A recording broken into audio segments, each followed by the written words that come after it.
Qui aime le mot ici conflit? Si vous êtes comme la plupart des gens, c'est le genre de mot qui te met un peu mal à l'aise. Et pourtant, c'est inévitable. Si on va collaborer, si on passe en fait simplement du temps ensemble avec quelqu'un d'autre, on va arriver à un moment ou un autre où on se trouve en désaccord. Un de mes amis et mentors me disait une fois, si vous dansez assez longtemps avec quelqu'un, vous allez inévitablement lui marcher sur les pieds au moins une fois. Dans ce nouvel épisode, on parle de la magnifique réalité des conflits dans le travail d'équipe et j'espère te donner des clés pour en finir avec la peur des conflits et surtout comment bien gérer les conflits.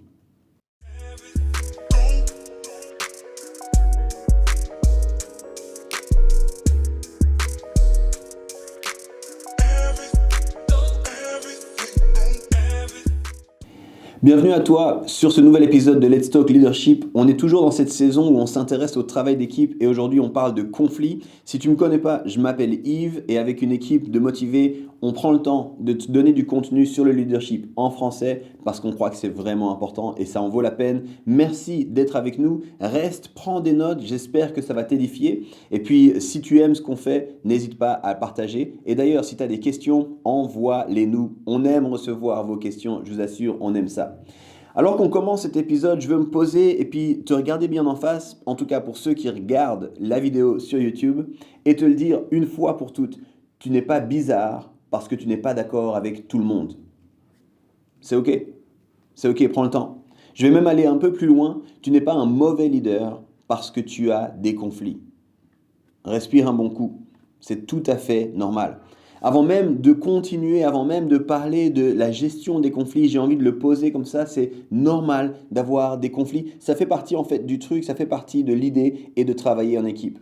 Vous le savez peut-être, j'ai joué au basket pendant près de 3/4 de ma vie, là ça a pris beaucoup de place. Et dans ce sport, il y a plein de choses magnifiques, je pourrais t'en parler pendant des saisons et des saisons.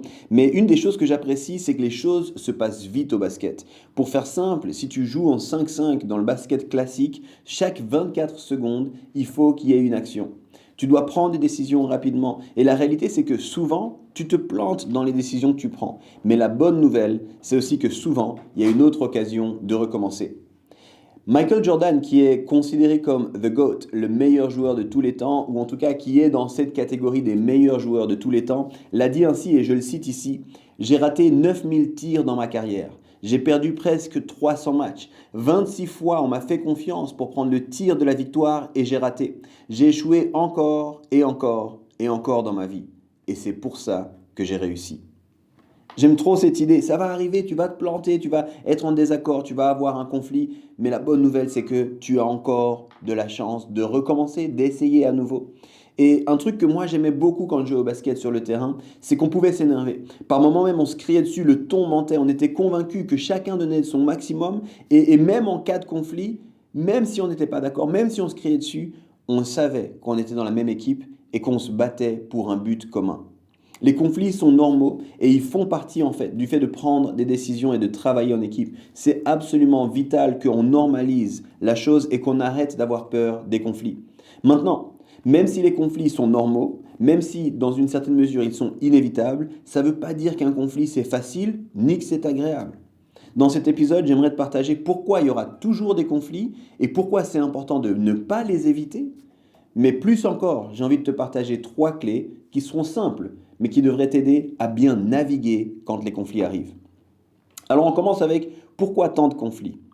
Tu t'es déjà demandé pourquoi il y a tant de conflits? Pourquoi est-ce que ça vient encore et ça revient et je pense qu'il y a plein de raisons. Puis chaque conflit est à sa façon unique, mais il y a 2 réalités fondamentales qui expliquent pourquoi il y a toujours des conflits. La première de ces raisons, c'est que la communication est un art et pas une science. Je le répète, c'est important. La communication, c'est un art et pas une science.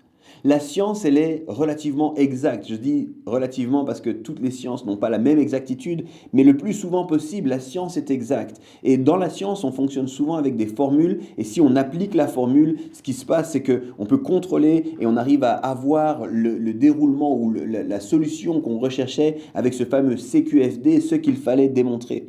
Et on vit aujourd'hui dans une ère où on veut toujours plus contrôler, où on veut toujours plus maîtriser. Et du coup, on appréhende beaucoup de choses de façon un peu scientifique. Le problème, c'est que dans la communication, les variables sont vraiment nombreuses. il y a ce que toi tu veux dire, il y a ce que tu penses que tu dis, il y a ce que tu dis réellement, il y a ce que l'autre entend, ce que il ou elle comprend, il y a ce que il ou elle aurait voulu entendre. Rien que là, ça fait beaucoup de risques de ne pas se comprendre. En plus de ça, il y a nos humeurs, nos sensibilités, il y a nos expériences. Tout ça font partie de ces nombreuses variables et c'est pas possible d'avoir toujours une même solution. Je ne peux pas te donner une formule pour la communication parfaite. La communication est un art et pas une science. Et l'art n'est pas absolu. L'art, en fait, il se perfectionne constamment. Il y a justement trop de variables, donc on fait au mieux. Il y a bien sûr des techniques, il y a des choses qui sont des bonnes idées, il y a des bons principes, mais on se perfectionne constamment. Et on exprime notre art différemment au fur et à mesure que le temps passe. La communication, c'est un art. Il y a des grandes règles, il y a un cadre aidant, mais on se perfectionne constamment. Alors, pourquoi tant de conflits? Tout d'abord parce que la communication est un art et pas une science. Et la deuxième raison de tant de conflits, c'est simplement parce que nos perspectives sont différentes. Tu connais peut-être cette histoire, mais si tu ne la connais pas, je te la raconte, puis si tu la connais déjà, je te la rappelle. C'est l'histoire qui nous raconte que 5 aveugles essayent d'appréhender ce que c'est qu'un éléphant. Un d'eux est face à la trompe. Et pour lui, un éléphant, c'est quelque chose qui ressemble un peu à un tuyau. C'est solide, mais c'est quand même flexible. Il y a un orifice, c'est assez rugueux, un peu humide à certains endroits. Un autre, lui, il est face à la jambe d'un éléphant. Et pour lui, un éléphant, c'est solide, c'est stable, c'est comme un arbre, c'est impassible. Un autre encore est en face du flanc de l'éléphant. Et en tant qu'aveugle, il voit rien, il touche, puis il dit, mais l'éléphant, c'est comme une grande surface lisse. Ça semble même ne pas avoir de fin. On ne peut pas en faire le tour. Un autre encore nous dit, l'éléphant, il est face à la queue, puis il dit, l'éléphant, c'est quelque chose de très très mobile, de petit, avec des poils qui viennent nous chatouiller, ça va très vite, presque dans tous les sens. Et finalement, le dernier touche une défense de l'éléphant. Et pour lui, un éléphant, c'est comme une arme, extrêmement lisse, un peu pointue, presque effrayant. Difficile de dire qui a raison, n'est-ce pas? Je pense que sans doute, tous ont un peu raison, en tout cas en partie. Et la plupart du temps, quand on parle à partir de notre perspective à nous, de notre point de vue à nous, et c'est tout à fait normal, on ne peut pas faire autrement. Mais notre point de vue n'est pas toujours la réalité absolue, ne reflète pas toujours l'ensemble des perspectives. Et souvent, il y a conflit, parce qu'on a l'impression que si on ne voit pas la même chose que l'autre, l'un doit avoir tort et l'autre doit avoir raison. Et j'ai envie de dire, est-ce que c'est possible que même si on est d'accord, on ait les deux, ou les trois, ou les quatre un peu raison, comme cette histoire des aveugles face à l'éléphant. Donc si la deuxième raison de pourquoi on a tant de conflits, c'est parce qu'on a tous une perspective propre, unique, et il faut arrêter de vouloir toujours savoir qui a raison, mais accepter qu'on puisse avoir des perspectives différentes. Donc ça explique un petit peu pourquoi il y aura toujours des conflits. Mais je crois que, plus encore, et je l'ai dit avant, c'est important de ne pas toujours les éviter. Pourquoi ça? Tout d'abord, quand on évite constamment les conflits, ça nous rend inefficaces, ça nous rend un peu stagnants. Tu te rappelles, avant, je te disais, j'ai fait du basket et j'ai trouvé un secret incroyable au basket pour ne jamais être en désaccord avec mes coéquipiers. C'est toujours le cas. Il suffit que je ne fasse rien. Si je reste dans mon coin et que je ne fais rien, c'est sûr, personne ne pourra m'en vouloir. Inévitablement, l'arbitre va siffler quelque chose. Je te l'ai dit, chaque 24 secondes, il faut que quelque chose se passe. Et alors, il y aura quand même une frustration parce que j'aurais rien fait. Mais j'ai envie de te dire, c'est des fois la même chose. Des fois, on a tellement peur du conflit, tellement peur du désaccord, tellement peur de ne pas voir les choses de la même façon qu'on se fige. Moi, j'ai envie de te dire aujourd'hui, ne sois pas figé. N'arrête pas simplement à cause de la peur du conflit. En plus de ça, si on ose le conflit, si on ose faire face à nos désaccords, ça permet quelque chose d'extrêmement important pour les équipes. Ça permet en fait l'authenticité et la vulnérabilité. Et avec ça, la sécurité psychologique du groupe sera renforcée. Qu'est-ce que je veux dire par là? Quand on est dans une équipe, quand on travaille dans un contexte, un bureau avec des gens autour de nous, et puis qu'on ose être vrai, qu'on ose se dire les choses, qu'on ose montrer un petit peu, ben là j'ai été déçu, ou là je ne comprends pas comme toi, ou bien je vois les choses différemment, peut-être que oui, ça peut amener sur un conflit. Mais qu'est-ce qui va se passer aussi? La sécurité psychologique du groupe va grandir. En fait, on va se faire confiance parce que si tu n'es pas d'accord, je sais que tu vas me le dire. Si tu vois les choses différemment, je sais que tu vas oser. Ça va aussi augmenter la vulnérabilité parce que les autres vont voir ça et vont dire ben moi aussi je vais dire quand je ne suis pas d'accord. Et puis ça va créer cette sécurité psychologique qui est un élément fondamental pour bien fonctionner en équipe. Alors c'est vrai que ce n'est pas agréable, mais c'est quelque chose de fondamental, d'oser le conflit. Je me souviens d'une personne qui me disait « Je me méfie des gens qui vont toujours bien et qui sourient toujours. J'arrive juste pas à leur faire confiance. Et je crois que c'est ça un petit peu. Quand on n'ose pas le conflit, ben on met un masque, puis on prétend que ça va toujours bien, puis qu'on est toujours d'accord, et puis qu'on vit dans le meilleur des mondes. Et moi, personnellement, j'appelle ça le monde des bisounours. C'est un monde qui n'existe pas.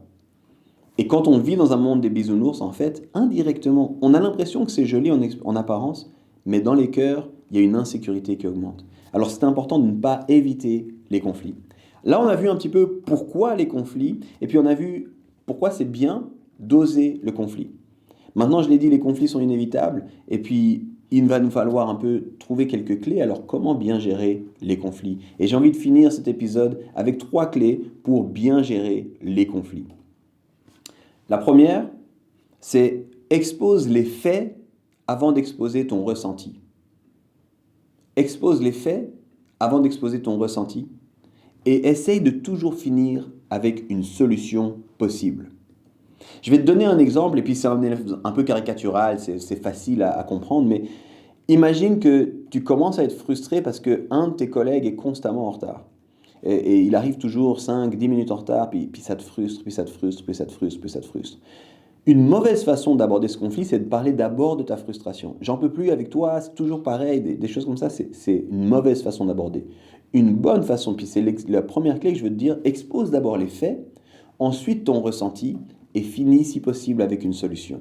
Je vais te donner cet exemple maintenant. La personne est toujours en retard et tu prends un temps avec lui pour challenger, pour vivre ce conflit, pour faire face à ça. Et tu lui dis, écoute, lors de notre dernier meeting, tu es arrivé avec 10 minutes de retard. Et en fait, ce n'est pas la première fois. Nos 3 derniers meetings, tu avais toujours entre 5 et 15 minutes de retard. Et personnellement, j'ai commencé à être affecté par ce retard, en fait. Dans une telle situation, je ne me sens pas respecté et j'ai l'impression que tu n'accordes pas d'importance à ce qu'on doit discuter. Donc, tu as exposé d'abord des faits. Il y a eu un retard, tu peux même quantifier ce retard.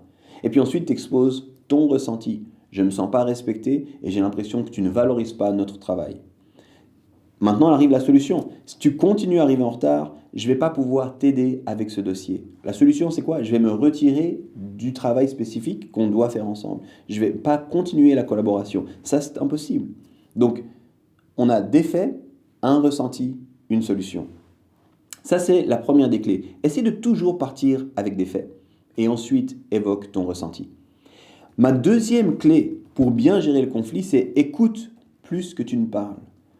On le dit assez régulièrement, mais on a 2 oreilles et une seule bouche. On devrait passer plus de temps à écouter. Et par exemple, si je reprends le même exemple du conflit par rapport au retard, demande à la personne de qui t'en sait les faits et ton ressenti, de réagir à ça et éventuellement de proposer autre chose. Par exemple, tu peux lui dire, est-ce que tu réalises que tu étais en retard? Puis la personne, oui, c'est vrai, j'étais en retard, il m'est arrivé ci, il m'est arrivé ça. Non, ok, mais on est d'accord sur les faits. Au moins là, on est d'accord, tu vois. Puis ensuite, est-ce que tu comprends mon ressenti? Oui, mais tu sais que je t'apprécie, tu sais que j'aime comment tu travailles, tu sais que je te respecte. Oui, mais est-ce que tu comprends que au travers de ton retard, je ne me sens pas respecté? Ouais, je réalise ça, je l'entends maintenant, je réalise et je te demande pardon. Ok, c'est bien. Maintenant, je t'ai proposé une solution. Est-ce que toi, tu as une autre solution? Écoute, en fait, on met régulièrement de meeting à 13h30. Moi, ça ne va pas par rapport à comment je gère ma pause lunch. Est-ce qu'on pourrait déplacer le meeting de 30 minutes, par exemple? C'est un meeting hebdomadaire ou régulier. Voilà, ce genre de choses. Et tu vois que de quelque chose qui était difficile, d'un ressenti, d'une frustration, de tout ça, on arrive tout de suite à une solution. On a osé le conflit et on sort dans des choses vraiment intéressantes. Donc, ma première clé, d'abord les faits. Ensuite, ton ressenti, cherche une solution. Ma deuxième clé, écoute. C'est pas juste, je te balance ma frustration, mais c'est aussi, est-ce que toi, tu comprends ça? Est-ce que tu quittances ça? Est-ce que tu as quelque chose à dire? Donc, j'invite l'autre dans la conversation. Et finalement, ma dernière clé, je l'ai déjà un peu dit plus ou moins tout du long, mais acceptons de ne pas toujours être d'accord. J'ai le droit d'avoir mon avis. Tu as le droit d'avoir ton avis. On se met d'accord sur les faits. Ensuite, comment chacun expérimente ou réagit face à ces faits, on a le droit de ne pas être d'accord.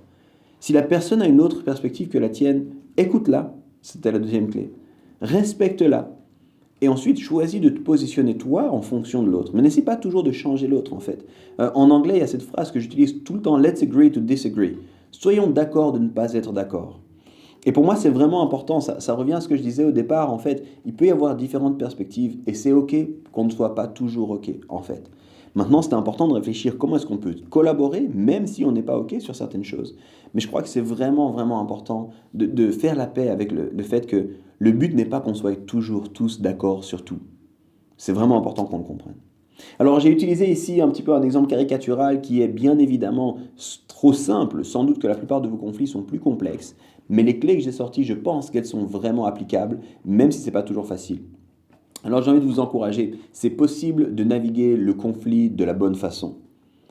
J'arrive à la fin de cet épisode, je te remercie d'avoir pris le temps. J'ai envie de te le répéter ici, la confrontation n'est jamais facile, mais elle est vraiment une bonne chose. Il faut arrêter d'en avoir peur, il faut normaliser les conflits et les confrontations et arrêter de voir ça comme un problème, mais plutôt comme une situation qui puisse nous permettre de grandir. Elle fait partie de la dynamique d'équipe et ce n'est pas une mauvaise chose. J'espère qu'au travers de cet épisode, tu auras de nouveau des clés. N'oublie pas, tu peux interagir avec nous de plein de façons et puis continue à investir dans ton leadership. C'est ça la plus grande des clés. À très bientôt.